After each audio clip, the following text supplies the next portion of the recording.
ಕೆಲವು ದಿನ ಇದ್ದೆ ಅಂತ ಹೇಳಿದಿರಂತೆ. ಮಂಡ್ಯದಲ್ಲಿ ನೀನ್ ಯಾವಾಗಿದ್ಯಪ್ಪ? ಅದ್ ಯಾರೋ ಒಬ್ಬ ಹೆಂಗಸು ಅವಳು ಸವಾಸ ಮಾಡಿ ಅವಳೇನೋ ಸೂಸೈಡ್ ಮಾಡ್ಕೊಂಡು ಸತ್ತೋದ್ಲು. ಆಗ ಸಿದ್ಧಾನಾಯಕ ಅಲ್ಲೆಲ್ಲ ಮಾರ್ಕೊಂಡು ಈ ಕಡೆ ಬಂದ್ರು ಅಂತ ಅಲ್ಲಿ ಹೇಳ್ತಿದ್ರು ನನಗೆ.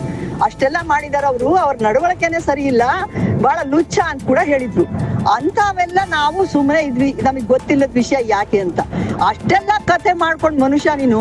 ನಾನ್ ಮಂಡ್ಯದಲ್ಲಿದ್ದೆ, ಆಟೋ ಓಡಿಸುವಂತ ಕೃಷ್ಣ ನಾಯ್ಕ ಇದನ್ ಮಾಡ್ದ ಅಂದಿದ್ದೀರಲ್ಲ, ನಿಮ್ ಬಾಯಿಲಿ ಹುಳ ಬೀಳಲ್ವಾ ರಾಸ್ಕಲ್ ಸಿದ್ಧಾನಾಯ್ಕ ನಿನಗೆ? ಏನ್ ಮನುಷ್ಯನ ನೀನು? ಒಬ್ಬ ಆಟೋ ಚಾಲಕ, ಒಬ್ಬ ಏನೂ ಗೊತ್ತಿಲ್ದೋನು, ಅವನು ಇಷ್ಟು ದೊಡ್ಡ 1 ಎಕರೆ 28 ಗುಂಟೆ ಜಾಗ ಮಾಡ್ಬಿಡ್ತಾನ? ಮಾಡ್ ನೋಡೋಣ, ನೋಡಿ ನಿಮ್ಮ ಅಪ್ಪನ ಮಗ ಇದ್ರೆ, ನೀನು ಅಪ್ಪನಿಗೆ ಹುಟ್ಟಿದ್ರೆ ಮಾಡಿ. ಈಗ ಆಗ ಅವನ್ ಮಾಡಿದಾನೆ ಅಂತಿಲ್ಲ. ಅಲ್ಲಯ್ಯ, ನಿನಗ್ ಗೊತ್ತಿದೆ ನಾನು MLC ಇದ್ದೆ. ಆ MLC ಪವರ್ ಮೇಲೆ ರಾಮಕೃಷ್ಣ ಹೆಗಡೆ ಅವರಂತ ಒಳ್ಳೆ ಮುಖ್ಯಮಂತ್ರಿ ಬಂದ್ರು ಅನ್ನೋದಕ್ಕೆ ಆಗ ಸಾಧ್ಯ ಆಗಿದೆ. ಅದು 1000 ಜನ ಸೇರ್ಸಿದೀನಿ ಲಂಬಾಣಿಗಳನ್ನ ವಿಧಾನಸೌಧದಲ್ಲಿ, LHಲ್ಲಿ ಕರ್ಸಿದೀನಿ.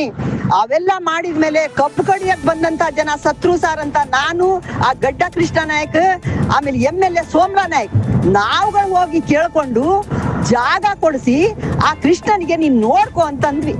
ಅವನು ಆಟೋ ಚಾಲಕ ಇದ್ದ, ಅದನ್ನು ನೋಡ್ಕೊಂಡ. ಅದ್ರ ನಿನ್ನಂತ ದುಷ್ಟ ಬುದ್ಧಿ ಇರೋದಕ್ಕೆ ಅವನು ಈಗ ಬೇರೆ ಜಾತಿ ಅಂತಂದು ಅಲ್ಲಿ ಇಟ್ಟಿದ್ದಾನೆ. ಅದನ್ನ ನಿನಗೆ ಗೊತ್ತಿದ್ರೆ ಹೇಳ್ಬೇಕು, ಗೊತ್ತಿಲ್ದಿದ್ರೆ ಸುಮ್ಮನಿರ್ಬೇಕು. ಕೃಷ್ಣ ನಾಯಕ್ ಮಾಡಿದಾನೆ ಅಂತ ಹೇಳಿದ್ಯಲ್ಲ, ನೀನ್ ಯಾವ ಬಾಯಿಂದ ಹೇಳಿರ್ಬಹುದಯ್ಯ ನೀನು? ನಿನಗೆ ಅಷ್ಟು ಗೌರವ, ನೀನ್ ಏನ್ ಮೋಸ ಮಾಡಿದ್ರು ನಾವು ಸುಮ್ಮನೆ ಇರ್ತಿದ್ವಿ, ಗೌರವ ಇಟ್ಕೊಂಡಿದ್ವಿ. ನನಗೆ ಅಷ್ಟು ಬೇಜಾರಾಯ್ತು. ಇವನು ಎನ್ ಆರ್ ನಾಯಕ್ ಅವರು ಎಷ್ಟು ಗೌರವಾನ್ವಿತರು. ಅವರು ಹೇಳಿದ್ದಾರೆ ಏನ್ ನಡೀತು ಅನ್ನೋದನ್ನ ಅವ್ರು ಹೇಳಿದ್ದಾರೆ. ಅವರ ಒಂದು ಕಾಲ್ ಧೂಳಿನ ಸಮ ಇಲ್ಲ ನೀನು, ಅವ್ರ ಒಂದು ಕಾಲ್ ಧೂಳಿನ ಸಮ ಇಲ್ಲ. ಅಂತ ಮನುಷ್ಯ ನೀನು, ಲುಚ್ಚ ಮನುಷ್ಯ ನೀನು. ನೀನು ಈ ತರ ತುಂಬಿ ಸಭೆಯಲ್ಲಿ ಹೇಳಿದೀಯಲ್ಲ, ಇದು ಯಾವ ಬಾಯಿ ಇಟ್ಕೊಂಡು ಹೇಳ್ತೀನಿ ನೀನು? ಸ್ವಲ್ಪ ಜ್ಞಾನ, ಮೈ ಮೇಲೆ ಜ್ಞಾನ ಬೇಡ ನಿನಗೆ? ಮೈ ಮೇಲೆ ಜ್ಞಾನ ಬೇಡ? ನಿನ್ ಹಿಂದಿನ ಕಥೆ ಏನ್ ಗೊತ್ತಾ? ಕತ್ತೆ ನೀನು ಮನುಷ್ಯನೇ ಅಲ್ಲ ನೀನು. ಹೋಗಿ ಆ ಥರ ಮಾತಾಡಿದ್ಯಾ? ನಿನ್ಗೆ ನಿಯತ್ತಿದ್ಯಾ ನಿನಗೆ?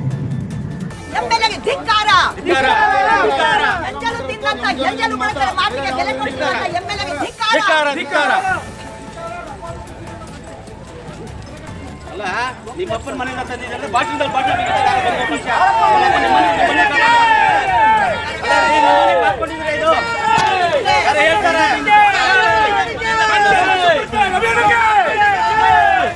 ಮೇಡಮ್ ಇಂದ 1000 ಜನ ನಿಂತಿದ್ದಾರೆ, ಸಾಕಷ್ಟೇ.